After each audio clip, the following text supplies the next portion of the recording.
So first things first, go ahead and subscribe. Once I hit 1,000 subscribers, there will be a variety of prizes given out based on the topics that I usually cover on this channel. I know what the NBA related prize is, but I don't necessarily know what the other ones are yet. So if you subscribe, you will have a chance to win one of those. So please do. So Indiana Jones and the Dial of Destiny. I'm just going to start off by saying I did not grow up a huge Indiana Jones fan.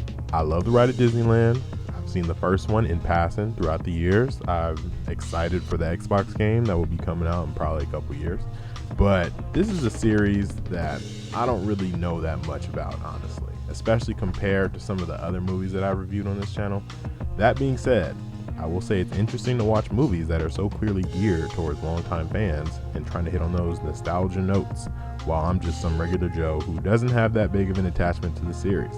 So this movie is not doing so great with the reviews, and it is not doing so great with the box office.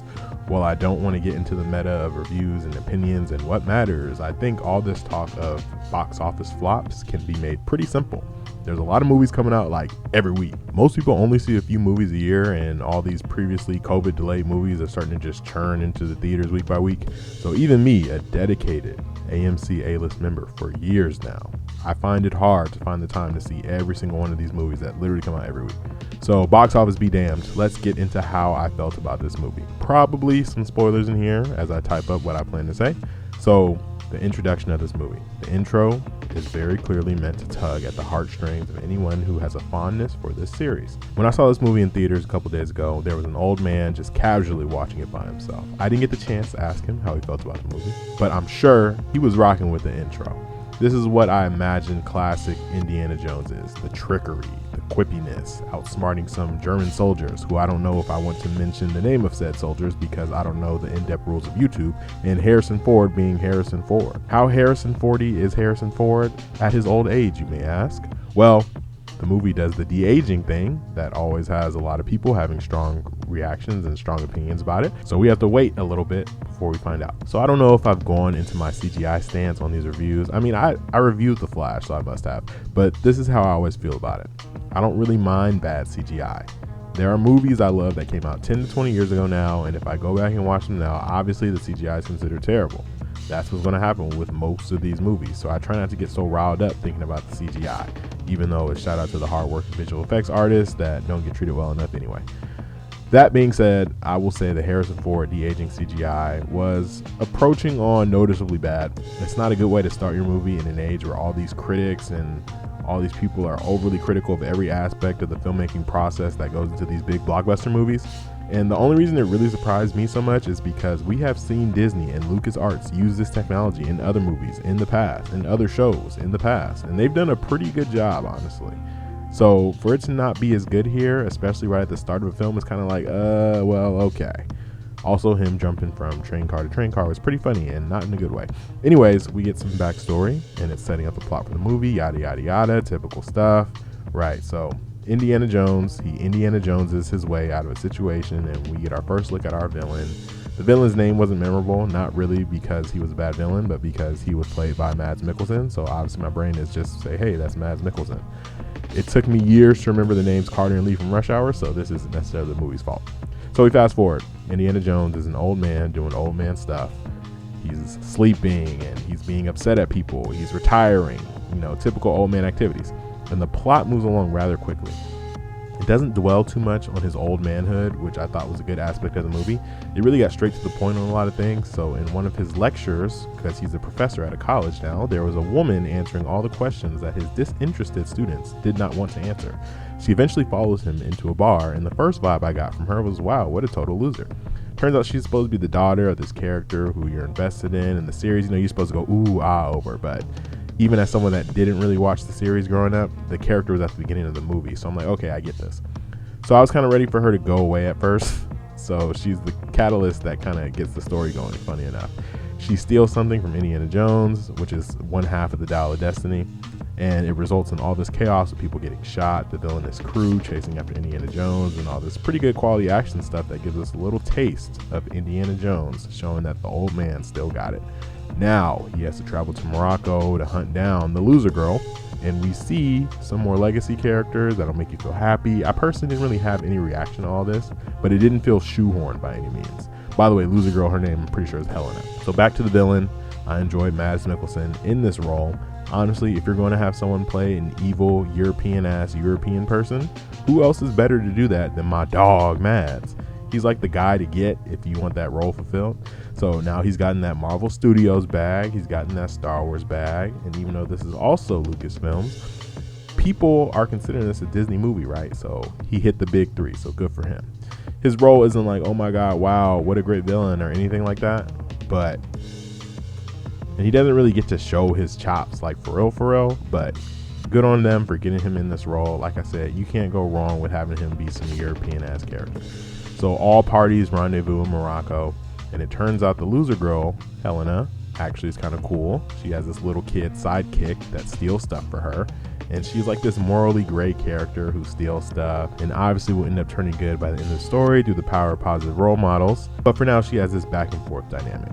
So we get our little crew together, and the goal of the movie is obviously to find the second half of the Dial of Destiny. So through their escapades, they travel together, and a couple more set pieces occur. We have one underwater, including my dog, Antonio Banderas. And see, when he showed up, I thought he was another legacy character, but it turns out he was just an original person for the movie. They just wanted to have Antonio Banderas in it, so that's pretty solid. Through all these twists and turns, we end up witnessing our crew figure out all these clues and racing to get the dial in Archimedes' grave in Syracuse, while Mads and his gang of cronies all follow behind them. Even after they kidnap the little kid, they're still following behind them. And having a kid in this movie, I'm pretty sure it's like part of the Indiana Jones experience, right? Correct me if I'm wrong. But I was able to deduce that you have to have a little kid in this movie. So let me quickly just get to the end of the movie, because this is honestly what makes it the most interesting. So the villain gets the dial. Turns out it freaking makes you time travel. Mads is trying to go back to help Germany win the war. Yes, that war. But it takes them to like 200 BC because he didn't do his calculations correct, and Indiana Jones is in the plane like, bro, you're so stupid. Why didn't you figure this out? I've been figuring this out. I'm Indiana Jones. So they go back to 200 BC and they witness this ancient war. And honestly, this part is mostly CGI, but it's still pretty cool. I didn't expect it to take such a turn like that, but I was rocking with it. Of course, the villains get got, and Indiana Jones is his way out of another one. So even though he got shot earlier in the movie, and I was like, you know, if an old man his age gets shot, there's no way he's getting back up. But anyways, Indiana Jones is mystified and begging the ancient Greeks, be like, can I please stay here, please? And for a second, I was like, are they really going to end this series with Indiana Jones being sent back to 200 BC and just staying there? The movie does a good job of making it seem like this is how his story ends, but it is prevented in a pretty comical way. So much earlier in the movie, I didn't touch on the fact that he and his wife are getting separated, and part of the reason that is happening is because he didn't know how to console her when their son died in the war. One thing I did know about Indiana Jones is that the last movie, everybody hated it, and his sidekick was supposed to be his son, played by Shia LaBeouf, LOL. So his son was clearly not going to have a role in this sequel. So he becomes this bitter old man stricken with grief. And by the end of the movie, he's like, oh, I have nothing to live for. Let me stay in the ancient times. I want to stay here. This is everything I cared about. This is all that I love. Blah, blah, blah. I have nothing else. But Helena, who has completed her redemption arc from her morally gray thief to what she is now, she helps him change just like he helped her change. You know, typical movie stuff. So the movie ends with him waking up, and then his wife comes through and is actually like, just kidding, I love you, and they kiss, and then the movie kind of ends. Not much closure. It just is kind of just over. So I've gone back and forth on the ending. So while it's nice to kind of keep it simple, as it kind of subverts your expectations, as you expect a movie like this where